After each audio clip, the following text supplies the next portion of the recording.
Tom, thank you for the kind introduction. Catherine, it's great to see you. Catherine Herridge is my favorite reporter, but you should know that's a low bar. I love you were my favorite congressman. Fair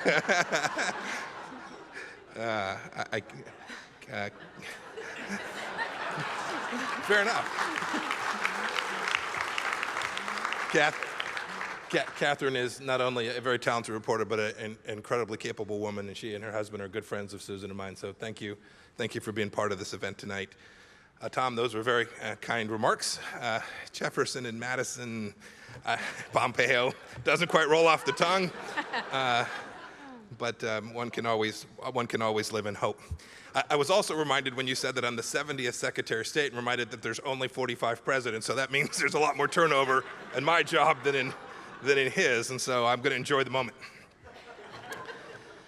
Thank you to Dr. Makovsky for having me here tonight, and thank you everyone at JINSA for this award.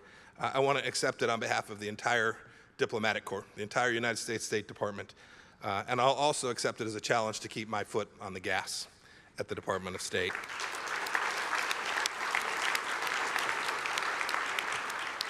I see a lot of friends here tonight, and I know you all have had a long day, but it is worth recounting what we've done in this administration over the first now coming on 20 months. Let me start with just a basic fact. In the entire Middle East, there's only one consistently pro-American free enterprise democratic nation. It's the people of the state of Israel, and this administration understands that deeply.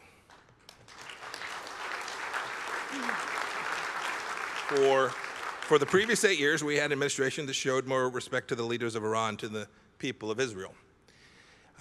President Obama thought if he made dangerous concessions, removed economic sanctions, and flew a plane full of cash to Tehran, he could somehow hug Iran's leaders into behaving well and rejoining the community of nations.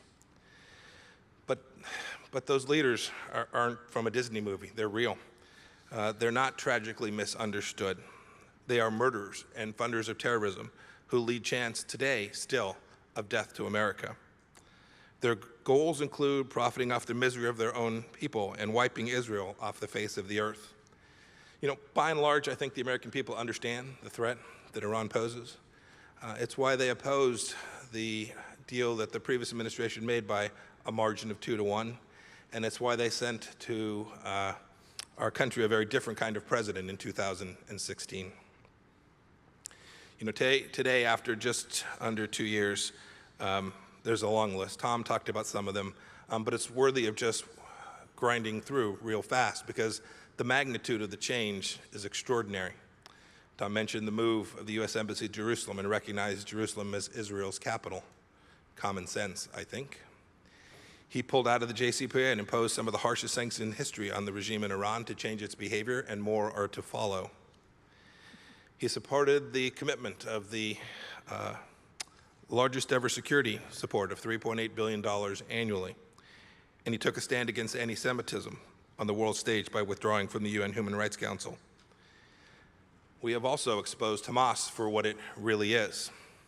And we are making a truly historic push for peace between Israel and the Palestinians. You know, the bottom line, I think, I actually had the privilege to speak with Prime Minister Netanyahu today on a couple of issues of the moment. And we were talking about things a little more broadly, and it reminds me that the bottom line is that the U.S.-Israel relationship is stronger today than it has been ever. And that's good. And that's good for, it's good for both countries. And I want to talk for just a minute, and then I'm going to take a few questions. I want to talk about the challenges that Iran is presenting to Israel, to America, and indeed to the world. Iran has seen this instability in Syria as a golden opportunity to tip the scales. Its goals have included expanding the reach of its Revolutionary Guard, gaining an entrenched position near the Golan Heights, and ultimately establishing a second front from which proxies like Hezbollah can terrorize the Israeli people. Today, the Syrian conflict is reaching a new juncture. Assad has tightened his grip thanks to Russia, Iran, and other regional actors. ISIS, though not completely snuffed out, has been beaten to a shadow of its former self. And these changing circumstances have required the reassignment of America's mission in Syria. Defeating ISIS, which was once our primary focus, continues to be a top priority, but it will now be joined by two other mutually reinforcing objectives. These include a peaceful and political resolution to the Syrian conflict and the removal of all Iranian and Iranian-backed forces from Syria.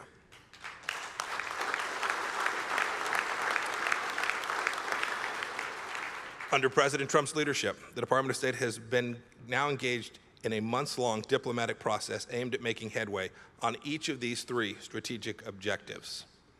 Last month at the UN General Assembly in New York, I expressed our full support for UN Security Council Resolution 2254, which sets a political process forward for ending this conflict in Syria. And we're urging every nation to support it.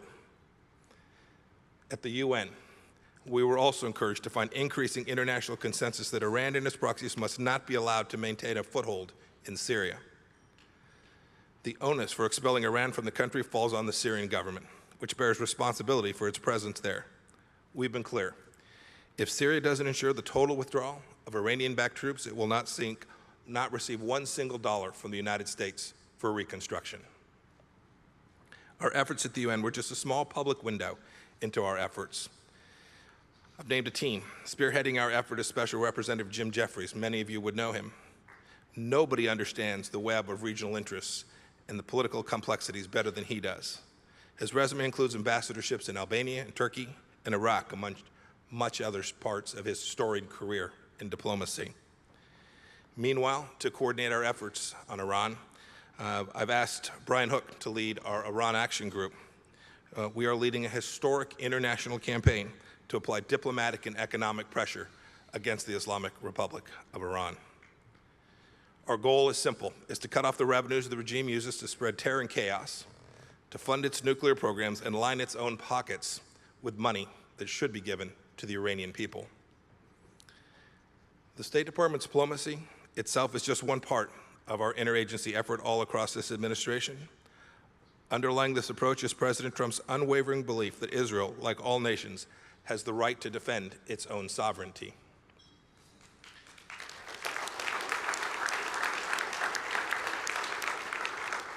That means we'll continue to stand up for its right to target Iranian-backed militias within Syria for as long as that threat remains. Now, I want to leave plenty of time for discussion, so let me close with just one last thought. Israel is everything we want the entire Middle East to look like going forward. It is democratic and prosperous. It desires peace, and it is a home to a free press and a thriving free market economy. Compare that to Iran, whose corrupt leaders assault the human rights of their own people, finance terrorism, and undermine U.S. interests in every corner of the Middle East. Rarely in world affairs is the contrast between two sides so stark. Under President Trump's leadership, the United States is standing where it should firmly be, on the side of Israel.